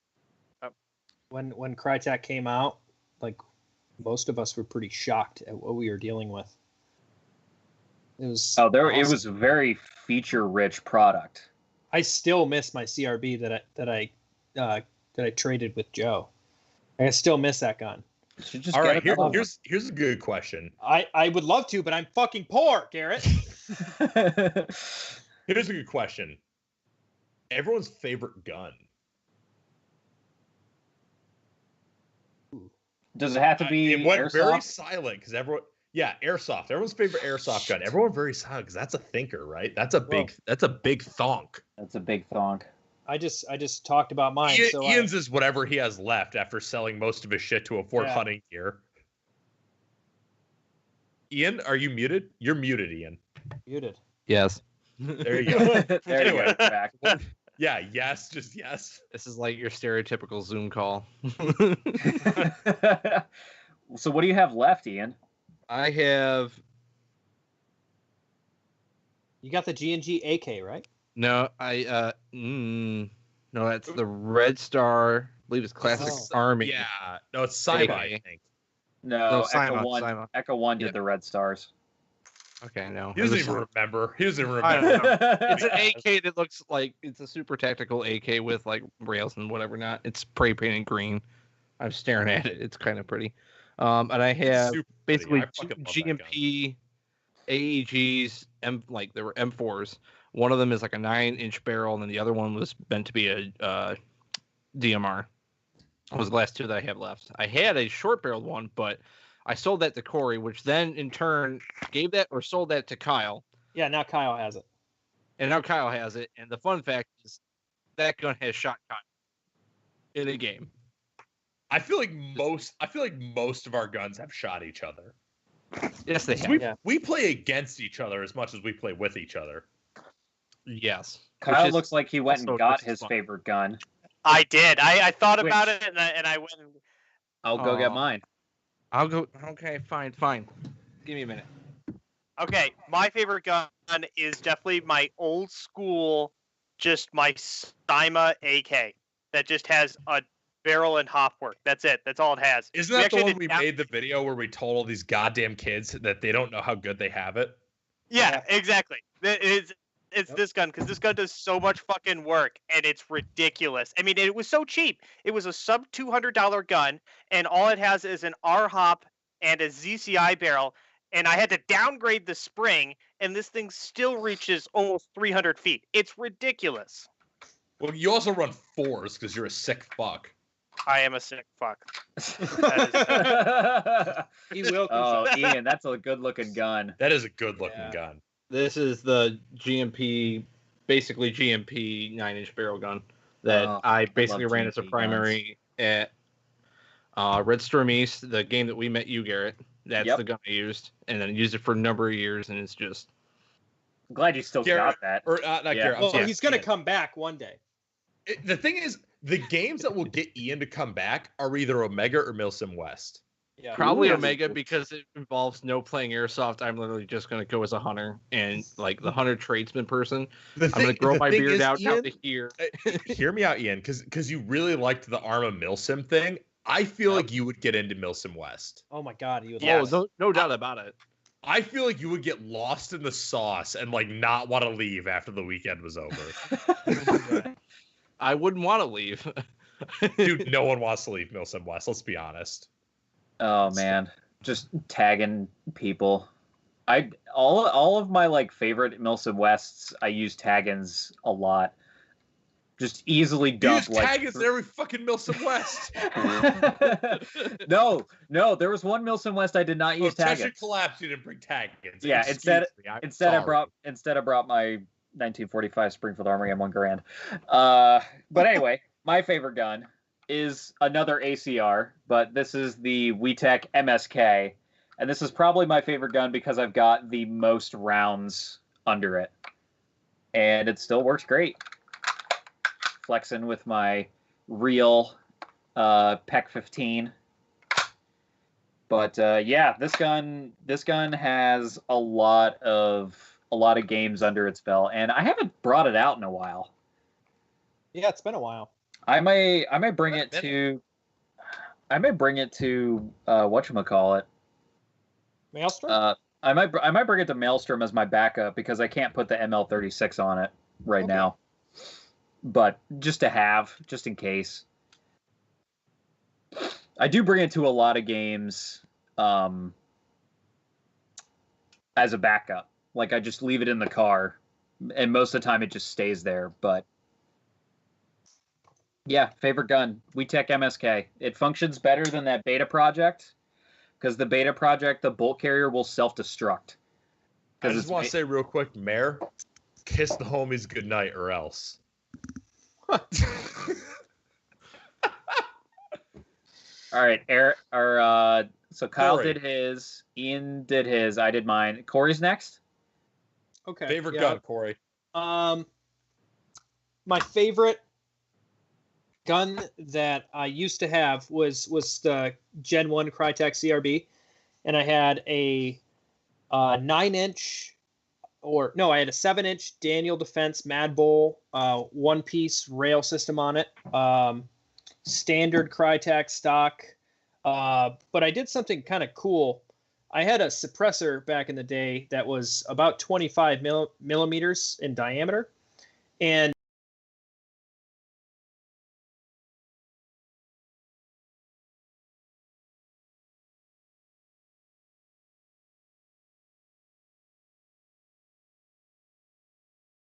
Fix it. All right. Test. Cool. Yeah. Let us know if we sound like shit. Oh, all right. He's leaving.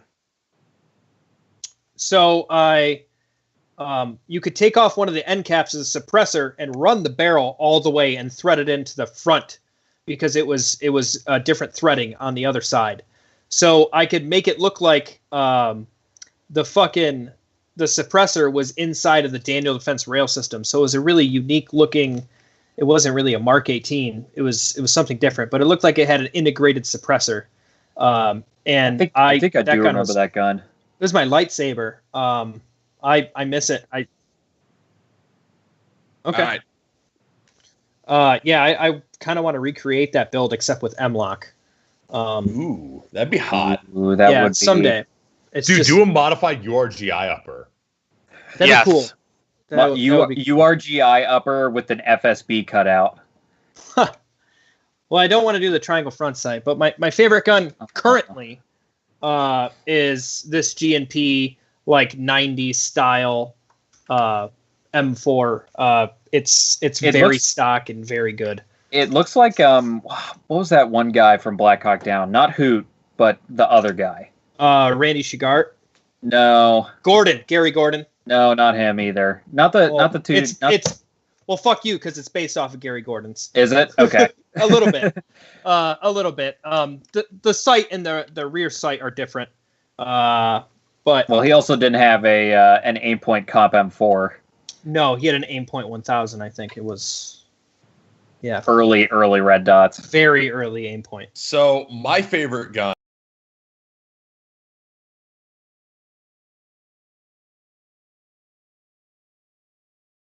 You have it.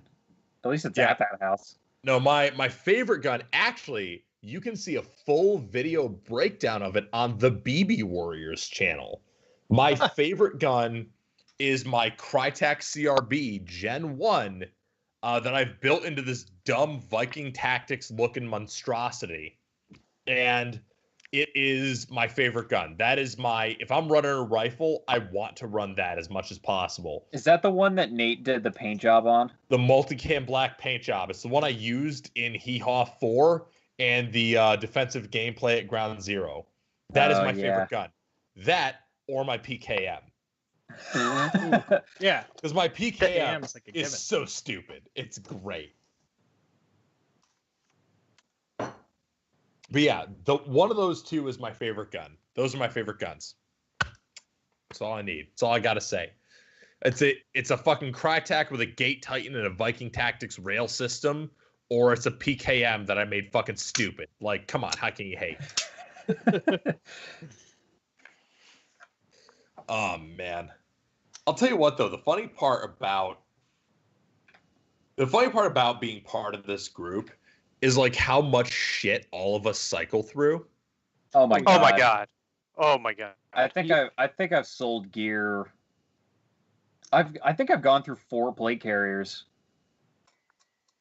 Damn. Yeah, I've been through 4 plate carriers. Now I have 3. I have a Z-Shock Cry AVS. I have an IOTV because I hate my shoulders. Huh. And I have an LV119. Dude, imagine starting an impression group that uses literally the heaviest, most uncomfortable plate carriers. You fucking savages. Dude, I just modded mine even more today to make the shoulders more comfortable. What'd you do? I took ISO mat pad and I ran it on the inside and then I duct tape with 100-mile-an-hour tape around it. So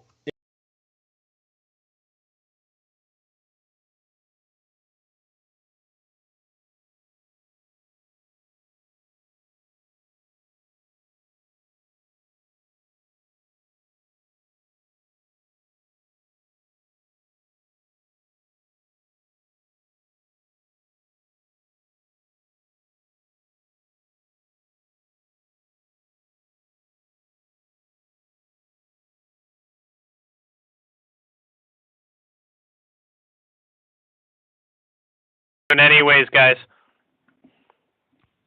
I mean, we are running on 2 hours and 10 minutes. This is by far double the original OG E-House and Redbeard video time. Here's the thing. One take. Even if everybody else tops off, I'm going to keep this party rolling. Let's be honest. Eric has had enough drinks. The party is continuing. I'm in this for the long haul. Eric clearly does not have to go to work tomorrow. Oh, I have to go to work tomorrow, but I'm also a fucking savage. So I'll make this work. For those of you closest to Eric, please turn off your phones tonight. You may get it. Listen, man, fucking, it's a good night. I fucking had a workout. I fucking have an unanswered call from my ex-girlfriend. It's a great night. Fucking hey, Eric. What did go wrong? What? It's been we kidnap him again. And by the way, piece of advice for everyone watching. if your ex-girlfriend calls 3 months after you break up, don't answer. Pro tip, Eric Hausneck. This is now turned into dating advice with Eric Hausneck. Anyway, moving on. I have not kidnapped you in a while, Ian. That might have to change. What if? No, I haven't. What if 585 Outdoors kidnapped the Tactical Wizard? What? Oh, if that would we be did? What if that was great. sick? What if that was a sick fucking crossover episode, dude? Like, how would the 585 audience react to that? Well, all I of don't think 150 of our subscribers. Do you know what it feels like to walk across the throughway and get hit by an 18-wheeler? That's how they would feel. Like, what the fuck is that? I was not prepared for this advanced lore. As far as I know, we don't have any whitetail deer as viewers. We are viewing them. They're the ones getting hit. All right, I got a question for you guys. Oh God. What is the best item? Doesn't matter what it is. What is the best item you've ever bought for Airsoft? Okay, that narrows it down. Best item you've ever. It doesn't matter. It could be a gun. It could be an accessory. It could be a piece of gear. It could be as simple as like a pouch. What is the best item you've ever bought for Airsoft? My canvas check satchel that I acquired Yes. for the price of 1 beer. Oh yes. Oh yes, Satchel Ops. It would be the Hashtag Satchel Gang. Although Fanny Pack is making a comeback in 2020. Oh hell yeah. See, I'm split when it comes to my favorite thing because it kind of falls into 2 categories. Because in relation to you guys, it's definitely the Abomination bag because that thing is just. Oh, the bag. The thing that made fucking Engage Tactical want to strangle you. Yes. The bag that is so challenging because of Kyle's demanding requirements that the guy who developed it is His like, nickname in the chat is literally does it fit in the bag? But does it fit in the bag? What does it? It's very Not important. well enough. I literally revamped my entire Airsoft collection around this bag. It is ridiculous. Yes, he did. It is. He's a sick fuck. It's terrible because we can't have any fun with Kyle. Well, and also everybody tries to sell me shit, and they're like, "Hey, you should buy this," and I'm like, "I don't think it fits in the bag, guys." Oh, okay. So one of my best purchases was the hat that I wore at Desolation 2 when I did my Burt Gummer impression. How about a ticket to an Omega game? That's the best fucking purchase in Airsoft right there. God, that game was so great. That game was a ton of fun. I still want to get Kyle to go, but I don't think post-apocalyptic LARP is his thing. He would be if he was like a sniper bounty character that just shot people the whole time. That would be absolutely hilarious. That's like, doable. what's Kyle gonna do? He's hunting people. Like, Ian could do that too. Yep. I have all the means to do it. Ian, what's your favorite? Okay. It is a chest rig from a certain.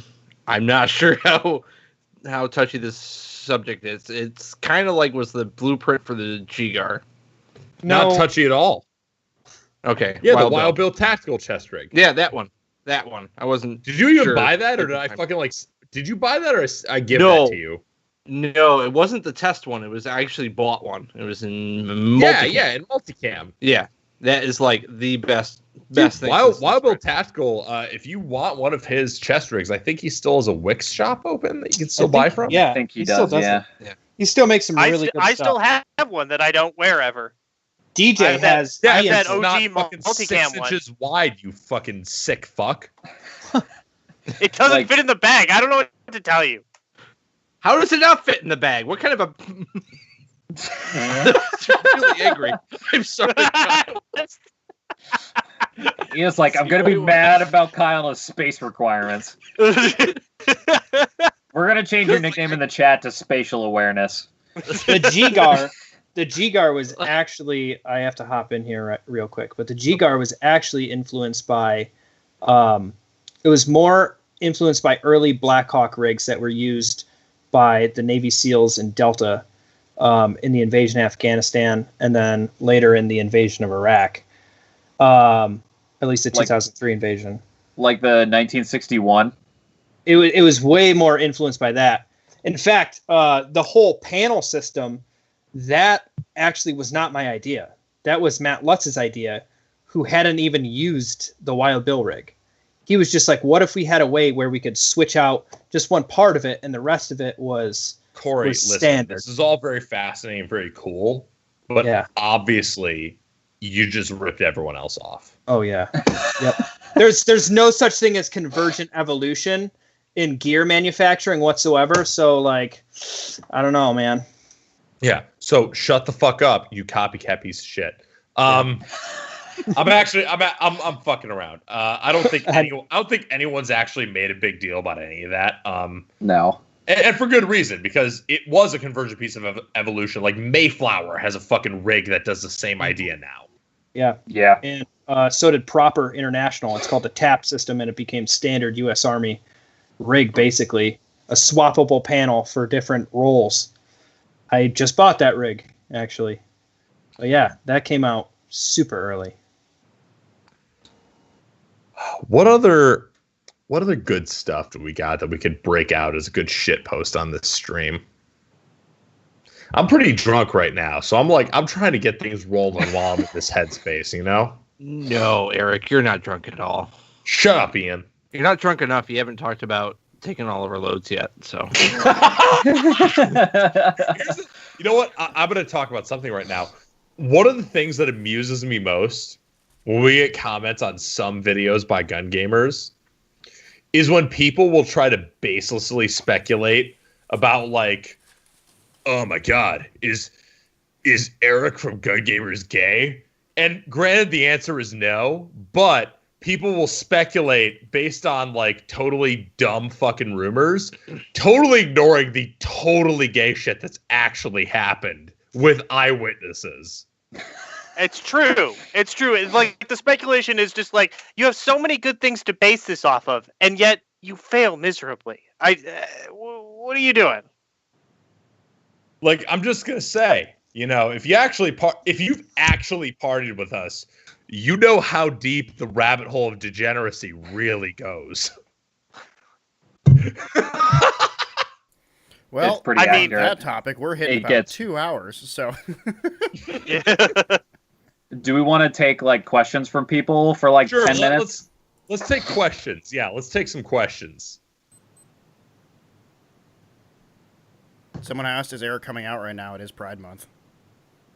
The answer is no. I'm just making fun of people who want to make dumb comments on baseless shit.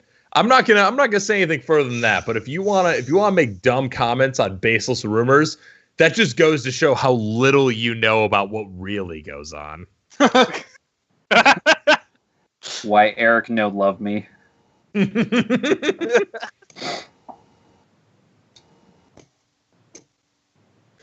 So any good questions from the chat? I think I'm gonna transition this into a Discord party after this. So if you want to get into the Discord and continue this fucking train of bullshit, that's gonna be amazing. Yeah. Oh fuck. I need more beer for that. Lutz is bullying you into getting the AK discussion video done. Oh my God. I think we have to film a new one, don't we? We do, because I lost that footage and it was fucking amazing. Okay. So we're all blackout. Well, we need to go to the fucking goat house with 12 different bottles of fucking Russian vodka and film that shit.